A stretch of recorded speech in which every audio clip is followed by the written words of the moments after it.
So we are live and very, very excited to be speaking to you today, comic book fans, because we have a brand new segment here at Lousywith that we're calling Comic Conversations. And I'm incredibly privileged to have the opportunity of speaking with creator and artist Emma Kubert. Now, if you don't recognize the name, she's an incredibly talented up-and-coming young artist behind the successful Kickstarter campaign Willowbrook. You can see her work in DC's Superhero Girls and Teen Titans Go, and she also just so happens to have a brand new book out courtesy of Image Comics called Inkblot with co-creator Rusty Glad, and that is why we are gathered here today.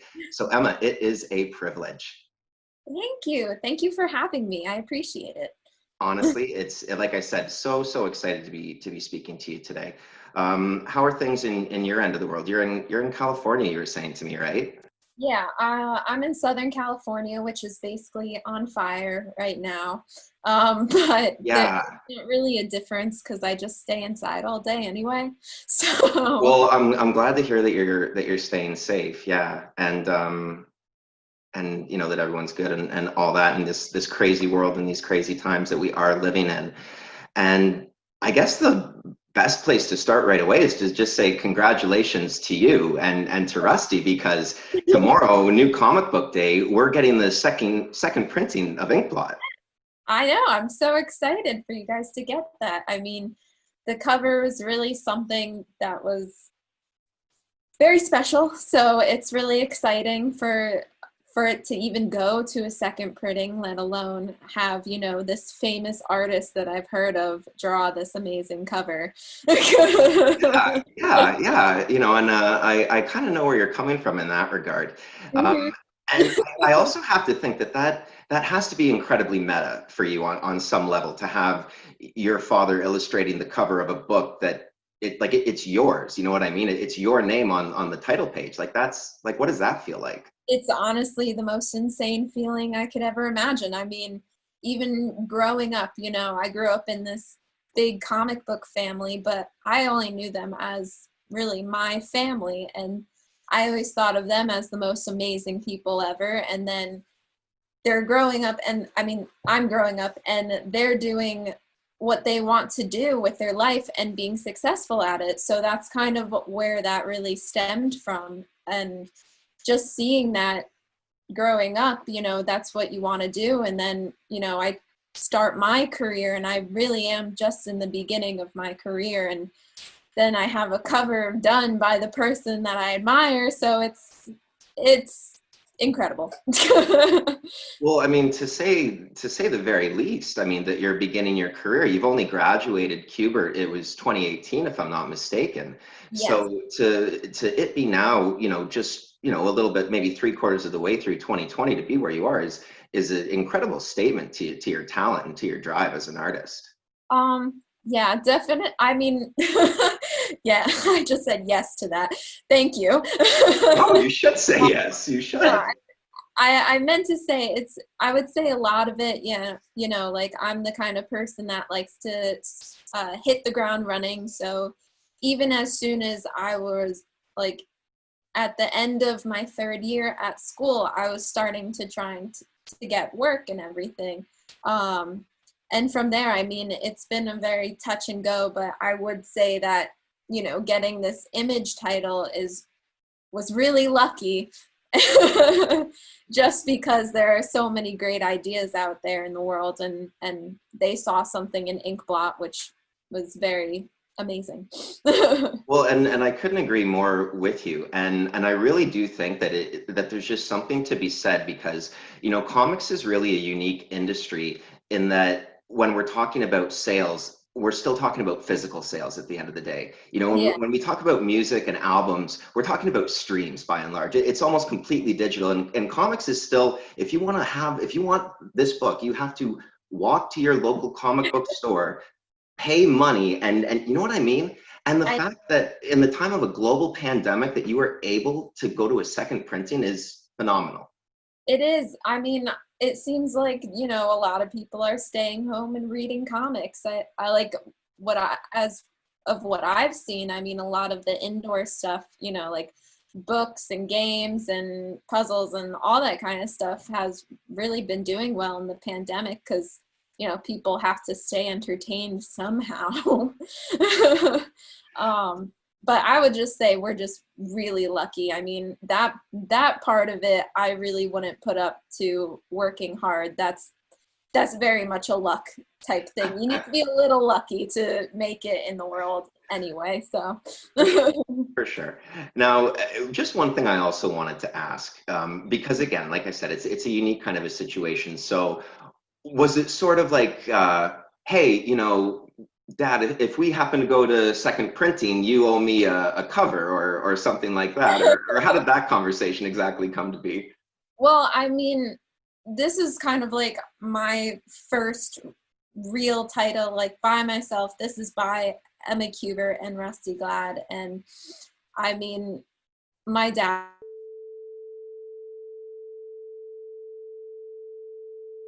he wanted to do it. So it really just came down to him saying, I want to do it, and the timing just worked out really well, so he was able to do it.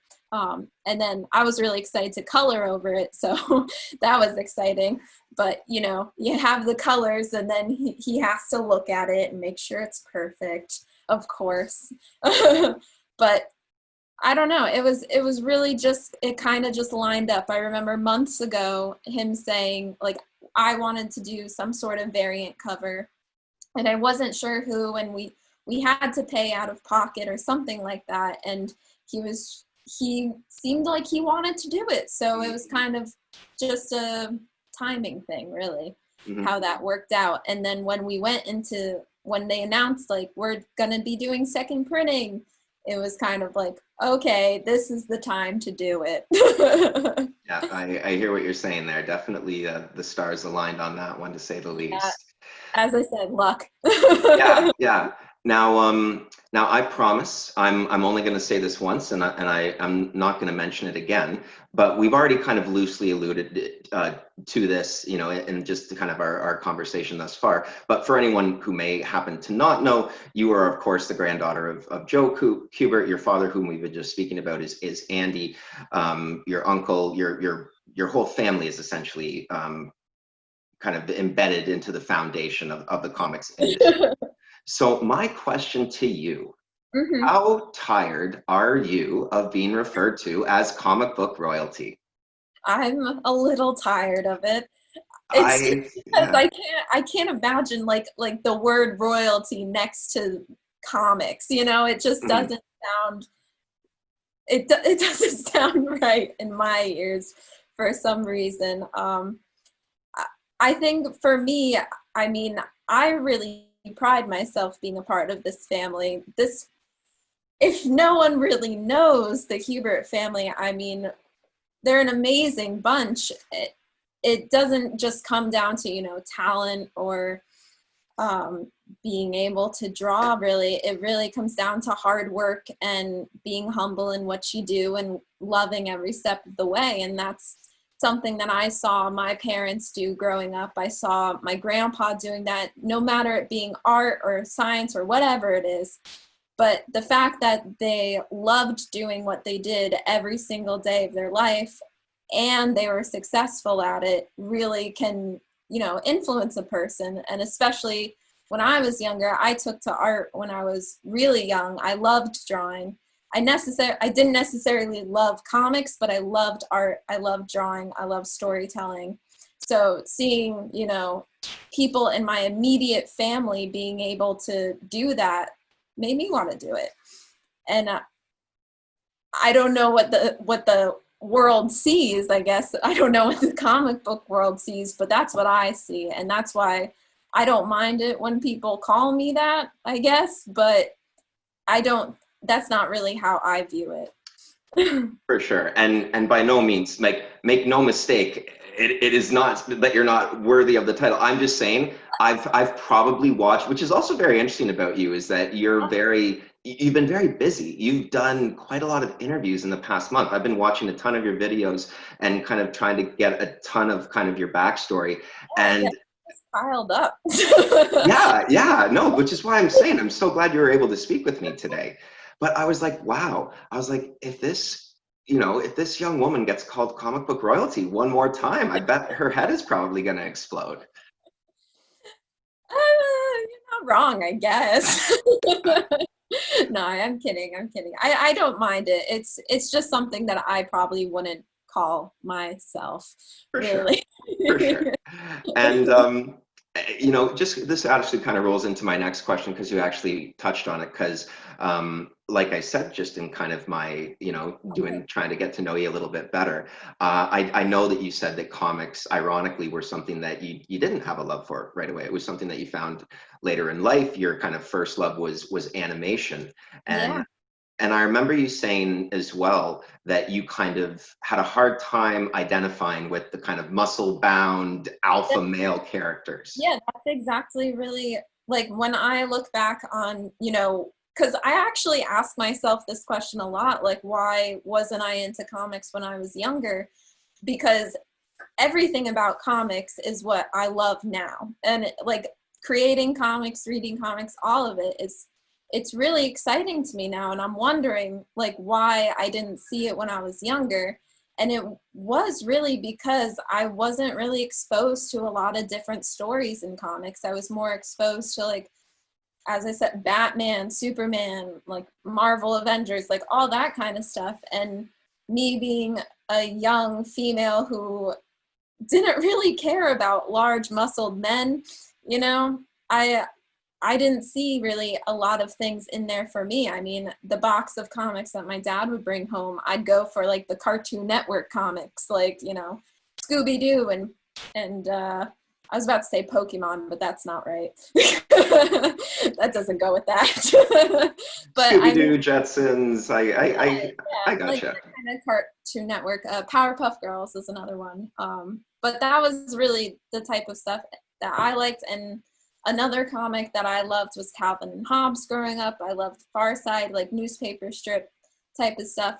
But there wasn't really, for me, I mean, when I was younger, I didn't really see any in between from like those types of cartoons to like the grown-up superhero stuff. I didn't really see any of that in between that they're now creating today. So it was just kind of like, I think I just missed my like I just missed it because there wasn't stories available for me specifically. And Mhm. that's kind of what I found that I'm tailoring my career into, is creating stories that my like 12-year-old self would read. Yep. And I really, really like it. I mean, that's why I love creating Inkblot, and that's Mhm. why I loved doing DC Superhero Girls and all that kind of stuff, is because these are stories that I would have read when I was younger, and that's really important to me. Mhm. No, 100%. I completely understand what you're saying. And one thing I also wanted to ask, because I obviously, you know, I have no idea what it's like growing up with you know, a family of such esteemed artists like you, but I do have a slight understanding of what it maybe feels like to be a legacy. Like I come from a long line of, my grandfather was a teacher, my mother was a teacher, so it was very much expected that I was going to be a teacher, and I didn't necessarily like that. Did Hmm. you ever have that growing up? Was it ever, do you ever feel that maybe some of the reason why you kind of had an aversion to comics, was it almost like a way of rebellion in a certain way, or is that not really it? No, definitely. I mean, like, here's the thing, is that I always loved art, but I didn't know what kind of art I wanted to get into.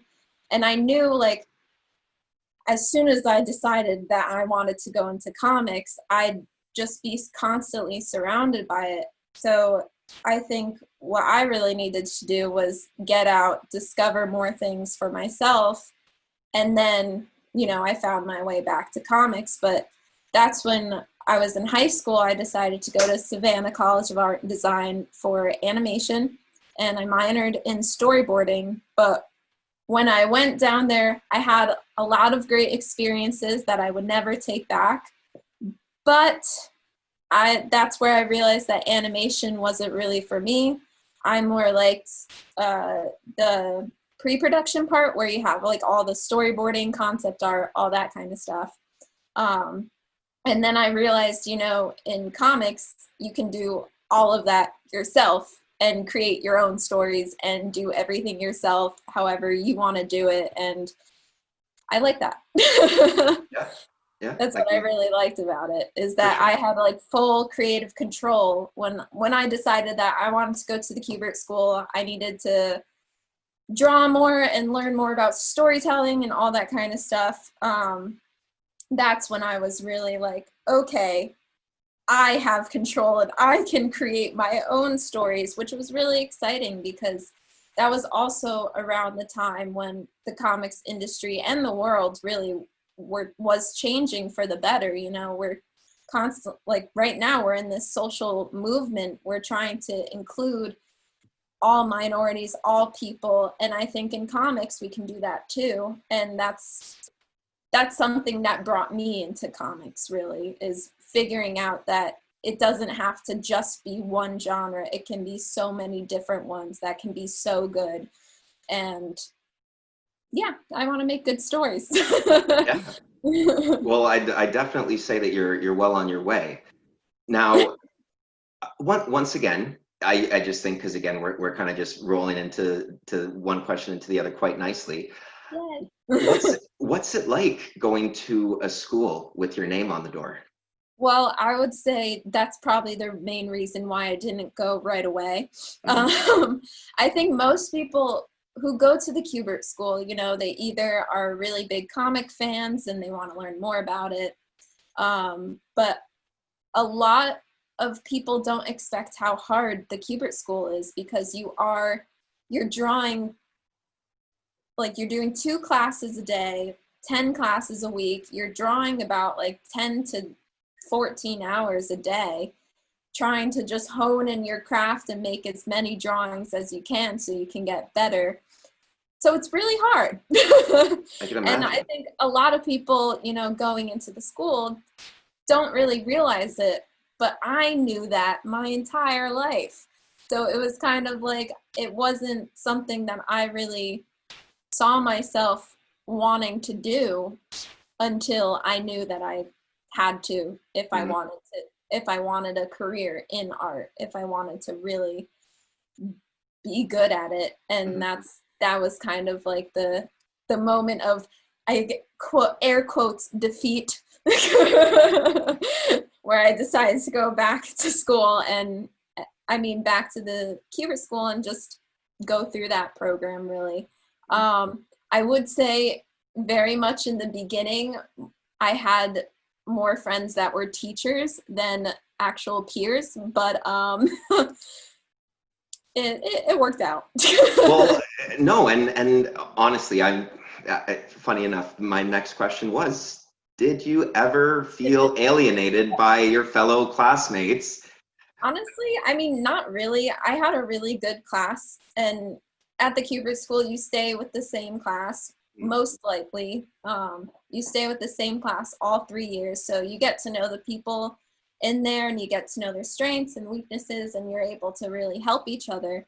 Um, I mean, I didn't even tell anyone that my last name was Kubert. Mhm. Just maybe they would shout it out in attendance, but I really didn't say anything, and it just Mhm. kind of like organically made friends. And again, it's also kind of like, yeah, this is the school like that my family created, but it's also comic books, and everyone there is into comic books and just pop culture, and so much exciting stuff that, like, who cares where any one of us come from? We're there to learn, we're there to get better, and we're having fun doing it. So it wasn't really the biggest of deals. I mean, maybe if I were in a different classroom it might have been a bigger deal, but that specific one, it was really awesome. That's actually the class that Rusty and I met in, so we were in the same class at the Kubert School. Excellent, excellent. Yeah. And this was a story that you guys, well, I know that this was essentially something that you had formulated kind of on your own, and he kind of came in to kind of help you tweak the Yeah, kind of final finishing touches, I guess we yeah. should say, correct? Well, kind of. I mean, I would say I started to create Inkblot while I was in school. At the Kubert School, you know, you have these assignments that a lot of the teachers like to keep open, so you're able to really do whatever you want to do or gear it towards wherever you want to go. So if you really wanted to be like an artist for the big two, you're able to like draw those characters, or you can draw your own characters, all that kind of stuff. And so a lot of the assignments, they would encourage us to draw our own characters and our own stories. So me, loving cats, loving witches, loving all things spooky, I just start drawing this girl with a black cat with giant eyes. And it just kind of evolved from there, where I just started to create the story. But as I was creating it, I mean, I ran into, some problems. Mm-hmm. When you create stories, you kind of run into roadblocks, especially big stories like this. And then after school, I did the Kickstarter Willowbrook, which is actually what Inkblot was before it was Inkblot. And it was kind of the idea that I had before Inkblot. And then after Willowbrook, we were coming up with the pitch for Image, and that's when Rusty came in, and he brought basically, like, I have the more young adult YA type of side to Inkblot, while he brought in the high fantasy aspect. Like, he was the one to really bring in, the sorcery, the worlds, like all of the things that made this universe even bigger than it was. So it was kind of like, without him, I wouldn't have Inkblot. So I want to say finishing touches, I would say like basically half of it. Right. It's no, like and very much developed together. But certainly. Created by me, I guess. For sure. No. And I, by no means was I trying to, kind of undermine what he was doing. I didn't think that at all. No, because I know he's a big kind of, and that's the nice thing about it too. It's very much, like you pencil, he inks, you color, he puts the words to it. It seems like a very, very give and take. And more so, I think, than I've ever seen, it really is the art that tells the story in this book. Yeah, definitely. I mean, that's how we definitely wanted it to go, because I mean, of course, the family that I grew up in, I mean, I pride myself in storytelling, and that's what I would say is more my specialty, is I'm able to tell stories not through words, but more through pictures, while Rusty is more of like the detail oriented, and he's more of the writer. So he's able to actually put the words to those drawings. But something that's really cool is that in Inkblot, I'm sure, I hope people, they read the first issue, so I'm not like totally spoiling anything, but you have like the seeker's narration over the artwork that's, story-like. And in future issues, they're like totally separate, but it's still a complete story, which is the part that I really love about it, that the art is able to tell a story while you're reading it, which is just, it's supposed to, like, comics are supposed to be cinematic, Mm-hmm. They're not supposed to just be a novel that you're reading. They're not supposed to just be pictures. It's all together. It's an experience. It should feel like you're reading like a TV show or a movie, and that's the feeling that I wanted, the people reading to really get. And I think that comes through really clearly. And I think what's really great about you guys is that a lot of times in comics, and whether it's the industry that sets the standard or whether it's the team themselves, but there's a hierarchy, and it seems like we kind of put writers here, artists here, and then everyone else kind of falls by the wayside, it seems, unfortunately. Yeah. And it seems like with you guys, even something so subtle and so slight as just the fact that when you look at that issue and your name reads left to right, when the artist's name read left as opposed to the writer, that was one of the first times I had ever seen that as a comic book fan. Really. And I mean, I understand that that's not necessarily a large detail, but I think that really shows the kind of chemistry and the synergy that you have, is that there isn't ego. There isn't, well, I'm the writer, so my name goes first type of stuff. Yeah. It's very much a collaborative experience. I mean, that's how we wanted to do it, because there would be no Inkblot without the both of us. And I mean, we're both storytellers, not just, you know, through words, but through pictures as well. And we just really played to our strengths. I mean, Rusty and I, we spent 3 years together at school, and then 3 years, 2 years, I don't know, afterwards. And you get to know a person and you get to know them. And especially if you're working on a project with them, especially a project that you're both really, really passionate and you both really love, you're not trying to like demean anything. You want it to be the best possible thing ever. So you want compromise. You want to, you know, make it together and decide things together so that it's a product that we both put out as the two of us. No. And my next question, and I hope it's okay that I only mention this just because I heard you mention it. So I just, obviously I know that the two of you are also in a relationship as well, not just a professional relationship. So what is the best and worst thing about making a comic with your significant other? I would say the worst thing was basically just in the beginning when we were creating it, just figuring out like where the line is and which job is which job. It was really just a lot of hashing out, you know, as I said before, compromising, a lot of talking things through, just because, as I said before, we're both not trying to demean each other. You know, we don't have egos in this situation. We're really just trying to make the best product that we can. And it's also to not take things so personally, especially when it is about a project that we both want to make. But that was really hashed out just in the beginning of creating Inkblot. I mean, now we're easily in a flow and we're just cranking out pages, and I would say that's the best part, is that we're over that part. And I mean, I think every group, no matter what the personal relationship is, you know, they have problems. Like, everyone has their creative differences, but I think the best part about having a creative difference with the person that you're actually, you know, you like, is that you know for a fact that they're not trying to, you can trust them, I guess, is what I'm saying, is that they're not trying to make themselves look the greatest. We're trying to do this together, and we're a team in more ways than one. So that's like the best part. I mean, I know this is like a podcast, but he's right here. Oh my goodness. Oh my goodness, and we're just talking about you and your ears are burning. My gosh. I know, he's right behind me. We work in the same room. So this is where we create Inkblot together, and that's the exciting part.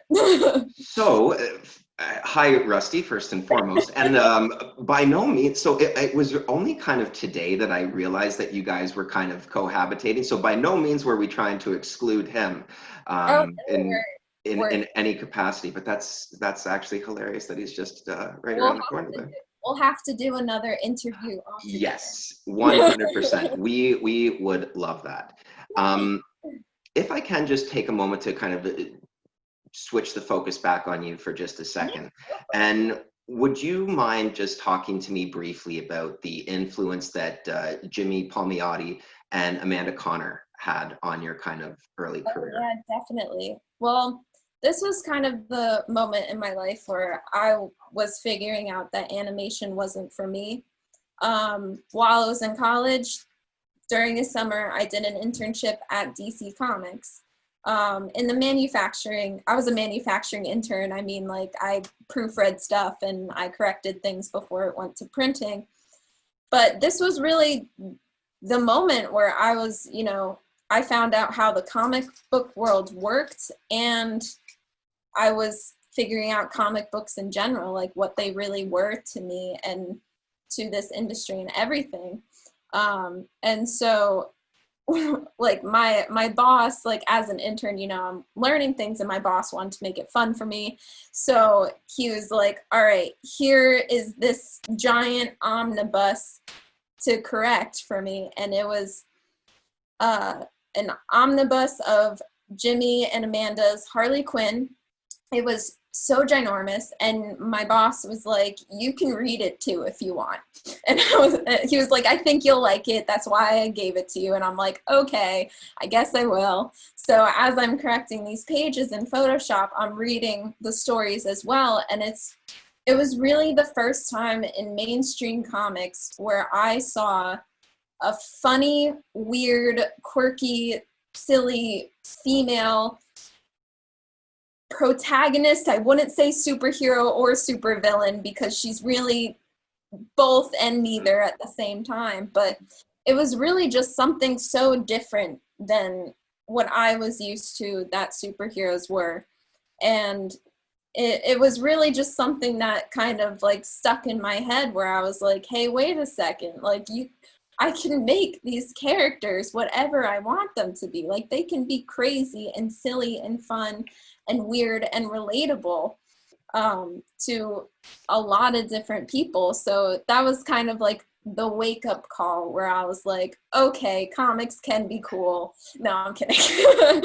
But no, it was just an exciting moment for me that was when I was really thinking, okay, comics maybe for me. Mm-hmm. And it was specifically, I remember it was a giant omnibus, and it was specifically that moment that I realized that I was like, okay, this might be it. But then, you know, I spent another year thinking about it, all this kind of stuff, and then I went to the Kubert School. So happy ever after. No, and like I said, I just think that that's such a cool story. I also know that another influence that you mentioned was Glenn Keane and Claire Keane. Yes. And for anyone who might not know, Glenn Keane, you probably recognize for designing Ariel from The Little Mermaid, if I'm not mistaken. Aladdin, the Beast from Beauty and the Beast. He did a lot of the earlier Disney movies as well. So like the classic 90s Disneys that we all grew up with. What everyone knows nowadays. Yes. He probably had a hand in animating a lot of it. And his daughter is also an artist in her own right too. She worked on Tangled and Frozen, and she did a lot of like the character design and you know, like in Tangled, the paintings on the walls that you see that Rapunzel did, she did all that. Oh, so I didn't know that. That's interesting. Yeah, it's exciting. Yeah. But sorry, go on. No, and I'm so sorry. I was just going to ask. I mean, and what people may or may not know as well is that Jimmy and Amanda were married. So, you know, or are married. I shouldn't say were married. I just mean, obviously, Glenn and Claire Keane. It seems that for whatever reason, either ironically or coincidentally, however you want to crack it up, some of your influences also seem to be family legacies in their own respective genre. Yeah. Is that an accident or? Well, it's not really. I mean, Claire Keane, I really loved her work on a lot of the different movies, and I still am into a lot of children's illustrations, so she does a lot of children's books as well, and she's the daughter of Glenn Keane, and then Glenn Keane is the son of Bill Keane, who did Family Circus, famous cartoonist. I actually didn't know a lot of that when, you know, they are still my favorites, but like I didn't know a lot of it, and then when I found it out, I just thought it was a cool fun fact. Mm-hmm. But I guess I don't know. I guess it's just a coincidence that I take to all that stuff. Yeah. A fun piece of Trivial Pursuit, if nothing else. Again, just while we're kind of loosely on the topic as well, I know that you've said in past interviews when you've kind of been asked who the biggest artistic influence was shocker, you said it was your father. But another thing that I know that you've said, and that many people may or may not know, is that your mother is also quite a whiz with watercolors. Yes, yes, she And is. yeah, and I also think it's interesting that Willowbrook, your first kind of stab at, putting your work out there is a, and I haven't read it. I've only seen kind of the Kickstarter images. I Yeah. really tried, but it's a beautiful, beautiful watercolor kind of, and I just think it's interesting that your father is your biggest artistic influence, but your first kind of foray is almost like an ode to your mother's style. Well, I mean, yeah, a lot of people don't really know that my mom is a watercolor artist in her own right. I mean, she doesn't do comics. She's Mhm. more of a fine art painter. But I mean, growing up, she was always painting in her studio, and then my dad was always drawing in his studio. So it was kind of like going back and forth. You see the in between of that, and I've always wanted to meld the two together. That's probably why I got more into coloring my own work, not necessarily just in watercolor, but just in everything. I mean, I'm the colorist of Inkblot, and I mostly color a lot of my work, but I guess it just kind of melded together. I mean, it really was, for Willowbrook, it was a combination. I was looking for that sort of, comics from dad and painting from mom, but it was, I want to make something more like that. I would say that's like a goal to really reach for, is to create like a watercolor comic and make it look really good. Well, I mean, like I said, from the images that I've seen on the Kickstarter, I would definitely be anxious to give that a read, to say the least. I want it Um, better though. Better. Well, again, right? Because I know that you've said you're kind of the eternal perfectionist. You don't read reviews because even if it's a positive review, you look at it as like, well, I can do better. Oh yeah, It's not good enough.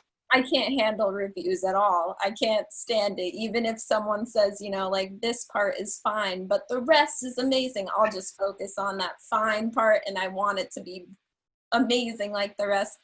It just doesn't, I just don't do well listening to those kinds of reviews. I mean, I really appreciate it that a lot of people do put out reviews, especially on Inkblot, which is amazing, but it's just a personal thing with me that I can't do it. I have to have my own drive inside of me. If I'm affected by the outside world, it's like, it's over. No, yeah. And And I that's, mean, well, oh, I was just gonna say, like, just to add to it, that I had a question from another interview, asking if I responded to like crowds, like if I responded to an audience saying they want something or whatever, and I say no, not at all. Like I don't respond to any fandom or anything. If there's a giant fandom that emerges for Inkblot and they want specific things, I'm gonna be like no. And it's mostly just because I think it's important to have my own drive, because usually what I come up with myself is what I'm most passionate about, and that's what makes it good, and that's what makes a lot of people like it. So if I start listening to reviews, if I start listening to other people, the magic's gone for me. It just doesn't work. no, and I can completely understand that. I think, when you look at the best artists, regardless of what the medium is, you would be making comics and drawing whether or not people were reading them or not. So I think what you're saying is the fact that people like it is fantastic, but it isn't what is essentially driving you to pick up a pencil at the end of the day. Exactly. I mean, you can't be a comic book artist and not love what you do. You can't sit in a chair for 10 hours a day drawing and not love it. That's ridiculous if you do that, Mhm. because that's a lot of sitting. That is, that is. Hopefully you have a comfy chair if you hate it that much, because yeah. Right?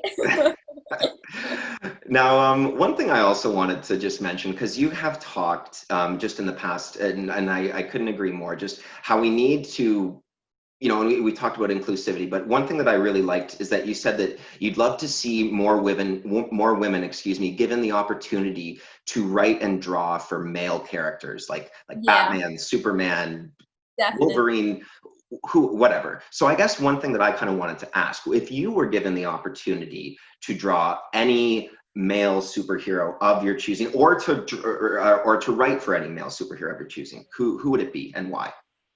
Probably Superman. Hmm. Um, and for Marvel, it would be Thor. Mostly because I would say it's mostly because one, it's a challenge for me. I mean, if a lot of people see my artwork, I'm more geared towards drawing women and drawing like strong female women. So for me, on a personal level, drawing Superman or writing for Superman would be a bit more of a challenge. But on another level, it's kind of like it came around full circle. I mean, I said, you know, when I was younger that I didn't really take to superheroes, but then later on, I mean, I have a huge appreciation for them, and I really do love these characters that were established like what, like how many years ago? A long time ago. 80 years ago, yeah, something like that. Something like that. And it's just amazing that these characters have lasted that long in general. So to be able to add to that would be incredible. And it's it's just kind of like an ode to my appreciation for them now, like that I got it later on. I think I think that would be it would be Superman. Yeah. I would love to draw a Clark Kent story. Hey, yeah, and judging by the latest post on your Instagram, I would completely agree with you because the Superman Poison Ivy that you just did earlier today was pretty impressive to say the least. I appreciate Yeah, it. you're quite welcome. Another thing that I just wanted to kind of go back to, because you did mention it earlier, and I've heard you kind of stress this in almost every interview I've seen you do. You always make this point, and you say that you are writing and creating stories that you want your 12-year-old self Oh yeah. to be kind of inspired by, to be able to enjoy. Hmm. I would also think that you now being at the point in your career, you maybe might be thinking that one day some other 12-year-old girl might be going into a bookstore, seeing a cover, you know, Inkblot on a shelf, or another book or title with your name on it. And I guess, have you thought of, or what do you think about the prospect of inspiring a new generation of young women, young boy, like it doesn't, like young creators, I guess is what I'm saying.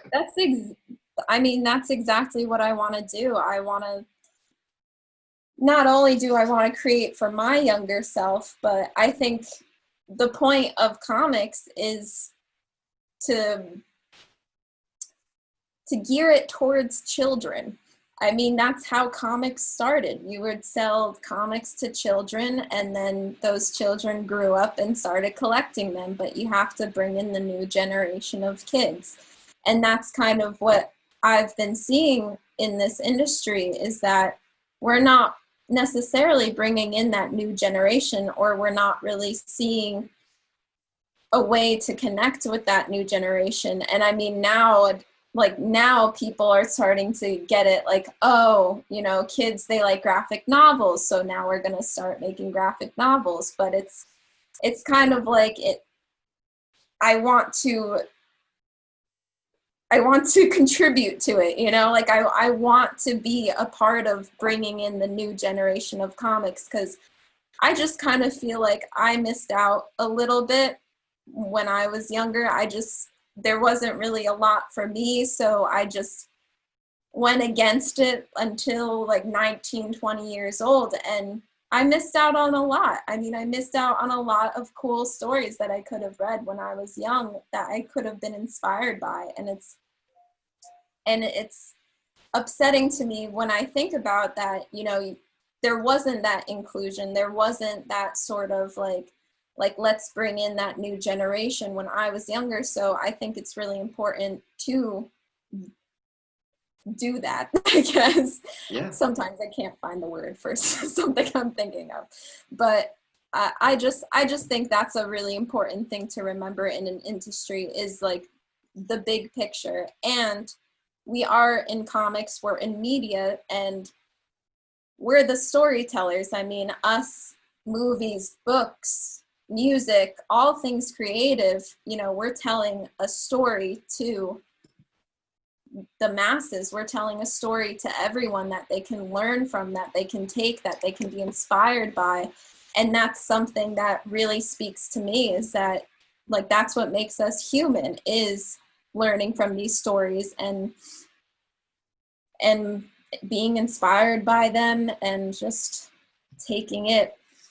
And I don't know how to end this sentence, but No, that I was going to say, very well put. I'm just trying to give back, I guess, in that way, but I'm also just very passionate about it. I love creating those kinds of stories just because they are so inclusive and they are really for everyone. I mean, when I picked up a young adult graphic novel, it's not just for me at 20 something years old, it's for the teen, you know, that also feels like that way, that it's for the older adult that feels that way. It's for everyone, you know, and that's kind of something that I've always wanted to do, is I wanted to tell stories that everyone would be into. And I think Inkblot is that. I mean, if you like fantasy, and maybe cats if you can stand them. No, I couldn't agree with you. I couldn't agree with you more. I definitely think that Inkblot accomplishes that and more. And interestingly enough, issue number 2 is hitting shelves on October 7th. There are whispers of elves and haunted caves abound, but what could you maybe perhaps tell us that we don't know, or if you can't spoil it or don't want to, is there anything that we can maybe look forward to? Don't want to spoil it, but it's really, really good. It's actually me and Rusty's, like, it's one of our favorites that we've done so far. So it's a really fun read, I would say, and it expands upon the world a little tiny bit more. Okay. Fair enough. As a total fan question, will there be more of the Living Castle, perhaps? Yes. Okay. So basically with Inkblot, we want it to run for a very long time. So make sure you buy the single issues so that we can keep going. But this world that we're creating, it's not just one world, it's 7 worlds, and they're ever expanding with all of the creatures and the characters and the adventures that we want this little cat to go on, and all of the mystery around our main character to unravel. So just buy the book, and I hope you like it. I definitely don't think that we'll have to worry about that. And I just had to ask because of all the kind of imagery in the first issue. That like first, like I think it's on like literally on like the 3rd page or something like that. Like the first shot of the Living Castle, I was like, wow. Like if you took like Triton and Ariel's underwater castle and mixed it with like Morpheus from the Dreamings like cottage home and mashed them together, it's this beautiful amalgamation of the two, and it's just like nothing I've ever seen before. I just loved that so much. I'm happy you do. And there's a lot that goes into the Living Castle too. There's just so much lore that we've created that goes into Inkblot, that every single detail that we draw in it, there's something for it, you know? We want you guys to unravel this story as it goes along bit by bit with us, and just enjoy your time with this weird little cat. And then unravel the whole giant mystery around it. But yeah, wanted to make it more like, you know, like Lord of the Rings, Game of Thrones-esque, Wheel of Time, which is like a really long book series. Yeah, just we want you to make the connections, and we want to expand and create and have you guys enjoy. And I don't think there's any problem with that moving forward. And I love how you've said too, I remember you mentioning everything is intentional, nothing is accidental. So if you see something that you think is maybe sticking out, then you're probably right. So I thought that was interesting to note as well. Now, honestly, the last thing that I will bother you for, and then we'll say goodbye and we'll let you guys get on with your afternoon. But you've mentioned it a few times, and in our discussion and in the past, that young adult culture has had a huge influence not only on you but on Inkblot itself. So I just thought, you being the young adult expert, that I could maybe fire a few rapid fire questions at you and just sort of see where you fell on these kind of discussions.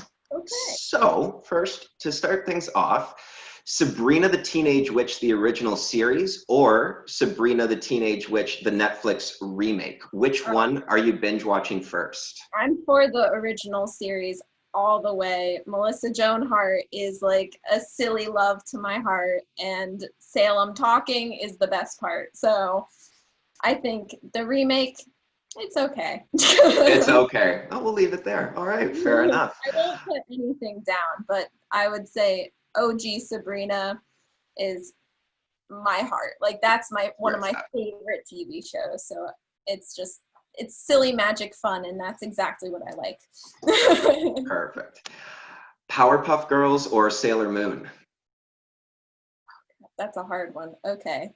I would just say Powerpuff Girls, just because I more grew up with them rather than Sailor Moon, but I do like Sailor Moon too. Fair enough. I'm a big fan of both too. So like I said, I can understand. What else? Who is Buffy's one true love, Angel or Spike? Neither. I don't like either of them. Ooh.